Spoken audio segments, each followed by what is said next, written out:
welcome to the channel, and in this episode we're going to discuss the ending. Frodo is on a pale shore remembering the words of Gandalf. He sets off on his solo quest, but Sam re-emerges from the wood and chases after him, reminding Frodo of his promise to Gandalf.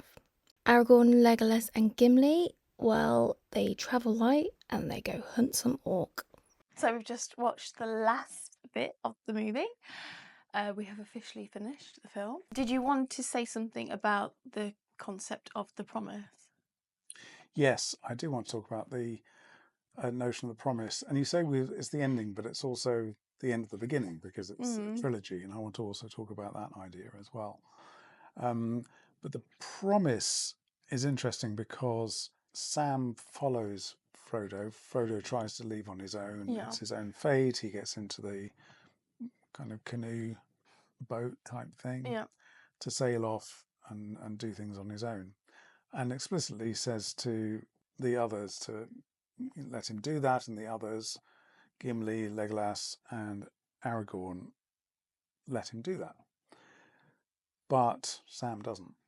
And in the previous episode we talked about Sam, and I talked about it as separation anxiety from Frodo, and I think that's true. It's not just that he wants to help Frodo, but I think there's some anxiety for himself about what he will do, who he will be without the stability and identity with Frodo. So it's obviously a gesture of loyalty in some ways, but I think there is a little complication there that he's doing it ever so slightly, at least unconsciously, out of anxiety on his own.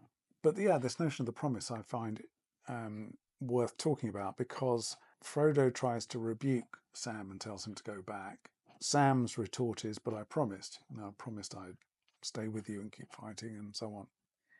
And that reminded me of philosophical work done on the notion of the promise by a French philosopher called Paul Ricoeur, who talks about the fact that when we make a promise, in principle, a promise can always be broken, because you don't know what's going to happen over time. So there's always a risk in a promise that you won't fulfill it. And so in a certain sense, any promise is worthless, because nobody knows the circumstances that will come about. I could promise to make you a cup of tea after we finished filming and mean it absolutely and with all good intent, but then we might have a power cut or something like that, and I just won't be able to. So events can always get in the way of the promise, regardless of even if I default on it. So the promise is never secure one way or the other, because either the person's character isn't one that keeps a promise, not the case with Frodo, or circumstances don't let the promise be fulfilled. Now, what Ricoeur says about that is that nevertheless there is something about the promise which is an imposition of will over time. And it's precisely because you don't know the circumstances that might eventuate, you are taking on the responsibility and the risk for what might happen and promising to act regardless. And you do that through an effort of will, because written into the notion of the promise is a sense of bending future events to your own purpose. Like, you are making something happen. I promise to make you a cup of tea. It won't happen without me doing that. And to that extent, promising refers back, in fact, to a Nietzschean idea of controlling future time and being self-determining and determining events and so on.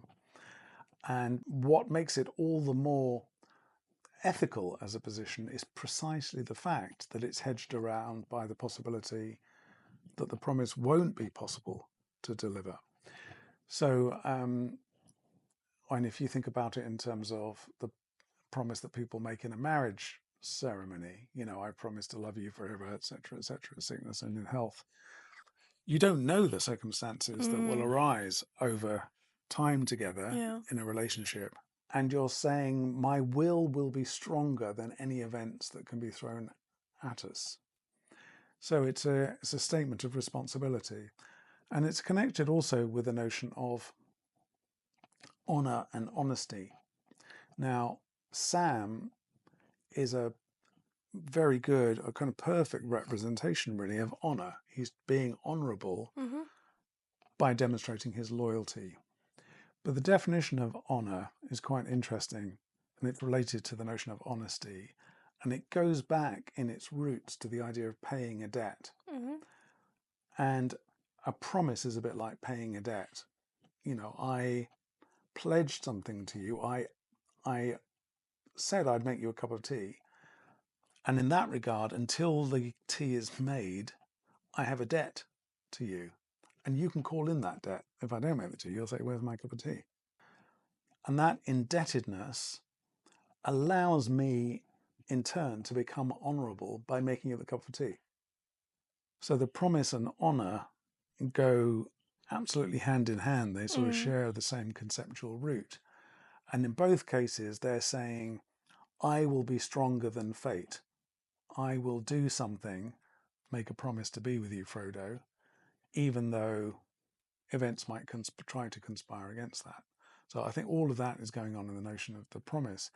And then the paradox in this final clip of the film is that we have a little speech by Aragorn about fate, about Frodo pursuing his fate and pursuing that fate alone, as if there is a higher order of fate which is unavoidable and can't be resisted or changed. So it's interesting we have those two ethical systems in the same clip. We have Sam saying, I promised you, and now I'm delivering on my promise, which shows that hobbits, at least, are capable of bending fate according to their will, making things happen regardless. And at the same time, Frodo saying, my fate is to do this on my own and follow the call towards Mordor and so on. So it's quite complex in a way what's going on there. And of course, because Sam then accompanies Frodo into the boat, Frodo is no longer alone. And so the idea of a fate that only he will face now becomes a bit dilute, because they're actually literally embarking on this journey across the water as a pair rather than as a solo individual, Frodo. And given the trajectory of this film has been Frodo taking on the fellowship and then gradually shedding the fellowship as he steps into his own fate, his own personal fate, it's interesting that then we get this little complication, I suppose, at the end, where it now becomes Frodo and Sam's fate. Clearly, Frodo is still the lead character. Sam is his adjunct or supporter or lieutenant or whatever you want to call him. But nevertheless, it's unusual that would be the case. And I think the best explanation for that is to remind ourselves that this film is called The Fellowship of the Ring. And had it been just Frodo that got in the boat and departed and left Sam on the shore, really it would have no longer been The Fellowship of the Ring. You'd almost need to retitle the film altogether or conceptualize it differently because Sam is the last remaining element of the Fellowship that will cling to Frodo as he goes forward into this next phase. And yet, there's another complication on that, which we talked about in the previous episode, which was that Sam and Frodo were allies or effective brothers before the Fellowship was even established, because they're both hobbits, they come from the same place, and they're quasi-brothers. As if to say, three things. One, this looks like the fate of Frodo alone, but it's not. It's the fate of Frodo and Sam, and therefore it's still a Fellowship thing. But hold on a minute, what really attaches Sam to Frodo is a bond that existed before the Fellowship, which was the Hobbit thing. So in the certain sense, the film has come full circle back to the allegiances that were established or visible in the Shire before anything really began. And the amity and loyalty among hobbits, not regardless of the Fellowship, but almost regardless of the Fellowship, is what actually counts most. So the film almost should be called The Hobbits and the Fellowship of the Ring. Yeah. not just the Fellowship of the Ring, because the hobbits precede the Fellowship, and they're there after the Fellowship is sort of disbanding to allow Frodo to continue. Yeah, that's quite an interesting overview, actually. Also, Aragorn refers to Frodo as just Frodo. He doesn't even say Sam. So what you just said about it just being Frodo is kind of what the others see it as well. And also, it seems like Sam is prepared to die for his promise because he can't swim and he goes into the water anyway. Yeah, and I think this is a very heavy reference, but it's like the Abraham and Isaac story. Unless you get to the point of death, you won't be saved. You're only saved at the point where your life is absolutely on the line and sacrifice is about to take place. Then there's an intervention. In the case of Abraham and Isaac, it's God. In this case, of course, at a much lesser scale, it's Frodo who pulls him out of the water. But yeah, that's what gives the sacrifice its value. It's the fact that it's taken to the brink, or even beyond the brink, actually, because there's a second or two there where we see Sam in the water, and it looks like he might have died, or given to believe that he might have done, before the hand reaches down, a little bit godlike, a little bit divine intervention-y. You know, the two hands, very reminiscent of that painting on the Sistine, ceiling of the Sistine Chapel of God and Adam coming together slightly. But yeah, exactly. There is that moment of absolute sacrifice. And you're right, Viggo Mortensen as Aragorn hasn't really included Sam and his concept of what's going to happen going forward, nor as Legolas, I think, or Gimli for that matter. Something that I thought that I picked up on as well, when you were talking about Aragorn closing Frodo's hand, when we see Frodo standing at the beach thinking about what he's going to do, we then see him close his hand. So it's almost like a little kind of ending for him. He's realised, okay, now it is just me. Everyone's been telling me it's me. Now I accept it myself, and off I go. Yeah, it's almost as if he's sealing the ring, isn't it? Yeah. Almost literally with his own handprint. And we've had the handprint on the face of the Uruk-hai in this case. This is his own seal, I suppose. Oh, just one other thing, going back to Sam, which I think is important to say, at the level of genre again, which has been my interest throughout the film. If Sam wasn't in the boat with Frodo right at the end, this film would have been the hero's journey. One hero journey, epic, and so on. Once we get Sam back in the picture, it adds a little bit of an element, of the comic, because Sam is fundamentally a comic character, I think, and two, a reminder that not everything is epic in this world. There is this slightly pastoral, picaresque element to it as well. So for all the grandeur and the pathos, there's a little bit of bathos there too, something a little bit friendly to just take the temperature down a bit. It's very English in a way, you know. It's not something from the German romantic tradition, which is Sturm und Drang and Wagnerian and all of those things. You know, there is that element of English folklore-ish, slightly less serious friendship and so on right at the end there as well, which is in keeping with the whole notion, I think, of the Fellowship of the Ring and maybe Tolkien more broadly, that, you know, as a genre, generically, this film is unusual. You know, it is an epic, and partly it's a tragedy, but it's also a little bit of a comedy, and even a tragicomedy. And, you know, we've talked about the influence of Shakespeare on Tolkien that must have been there, and I think there's a little bit of that again here. You know, it's mainly an epic with tragic elements, but it's got buddy movie. Yeah, well, a comedy, I'd say more. There's an element of buddy movie in it as well. So Legolas, Gimli, and Aragorn form a little separate fellowship as well, and they go off to save Merry and Pippin. Kind of sets you up for the second movie. Yeah, it does set you up for the second movie, and they become a kind of sub-fellowship or a committee, don't they, sort of Yeah. dispatched from the main fellowship to go and kill some orc, as they say. And it's a reminder that there is a bit of a subplot going on there with Merry and Pippin.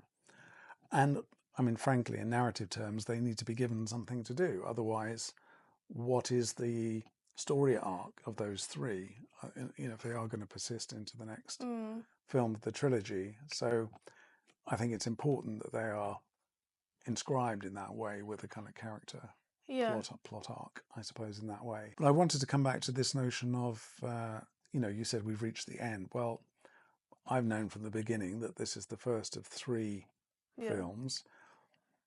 And it must have been conceived like that because this film doesn't end like most films with a complete resolution. Yeah. Because the end is a new beginning.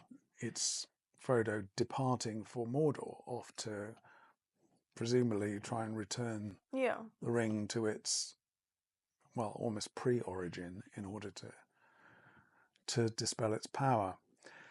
And the reason why I was drawn to that is that it connects with the work I do in this thing which you know about too, Mary, systemic constellations, which is a kind of therapeutic practice.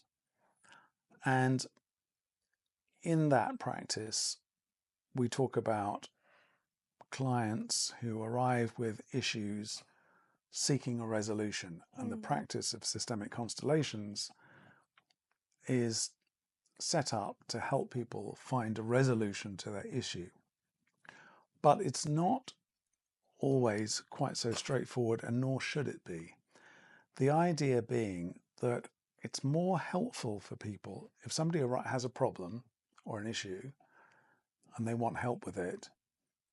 It's more helpful to take them to the point where they have energy for the next step, as opposed to just closing everything down, reaching closure on the previous issue. So it's energy, it's the half step taken towards the next thing, which is really more important than the closure of the previous thing. So an issue only needs to be, or a problem in life needs to be resolved for sure, but only with a view to being able then to carry on and develop and grow and so on. And looking at the ending of the first movie of a trilogy is quite a neat emblem for that in a way, because it's obviously an ending. It's the end of the beginning, but it's also a re-beginning, and there's a different kind of unknown, uncertain, intriguing energy that I think descends at the end of this. At the end of this film, we feel there is action that's going to come, as opposed to sailing off into the sunset. So it's not a happy ending. It's suspenseful. Yeah, you get the feeling that it's just the beginning. Yeah. What did you think of the music? Yeah, so we returned, I think, more to the main fellowship motif that happens throughout the film, with the horns and the strings. And I think that very much is our musical cue to say we are reaching a certain kind of closure now. So we don't get the creepy choral singing associated with Saruman. We don't get the Holst-like stuff associated with Neptune and Galadriel. We don't have any of that. We don't have the bombastic Wagnerian style. Now, we've got a little bit of the Vaughan Williams and the Shire. So it's sort of re-evoking the beginning of the film a little bit, partly to tie it up. Partly, I think, just to kind of land us again and to remind us that this is the Frodo soundscape we're in now, rather than that of some of the other characters. Yeah, it really does end with Frodo, doesn't it? Well, Frodo and Sam, in a way, it's a Shire soundscape almost, even though they're not in the Shire. They're now overlooking Mordor, aren't they? And it looked like a volcanic ring almost. It's a volcano. It's Mount Doom is where they have to go. Is Mount Doom the same as Mordor? Mount Doom is in Mordor. Mount Doom is where the ring was forged, and that's where they need to destroy it. So Mount Doom is obviously a mountain. Yeah. And it's within Mordor. Yeah. It's It's a volcano. It's a volcano, but it looked like a ring. Maybe I didn't see it properly. It looked like a ring of volcanoes almost. Maybe not. I probably need to see it again. Well, it's like, One of them. one, what, like Boromir said, one does not simply walk into Mordor. One does not simply walk into Mordor. And one wonders how Frodo and Sam will, in fact, breach Mordor, given they've only got a rather puny-looking boat. Although, of course, they have all of these other gifts from Galadriel and the experience and the backing of the Fellowship. And one assumes that once Aragorn and Legolas and Gimli have dispatched the orcs, that they will return in some supportive way. I mean, of course, I don't know that, but I'd be surprised if they didn't pitch up at some point to lend a hand. Yeah. So, Miri, thank you very much for introducing me to Lord of the Rings, the Fellowship of the Ring. My first experience with Tolkien and all of these different characters. We've reached the end of the first movie. Well, I just thought the world needed a philosopher to watch. So, yes, subscribe. Yes, please subscribe, because we need to be motivated to go on and do the next two movies. What's the next one called? The Two Towers. The Two Towers. What's the third one called? The Return of the King. Do you know what that is a reference to? The Return of the King? Well, I mean, it could be a number of things. Like what?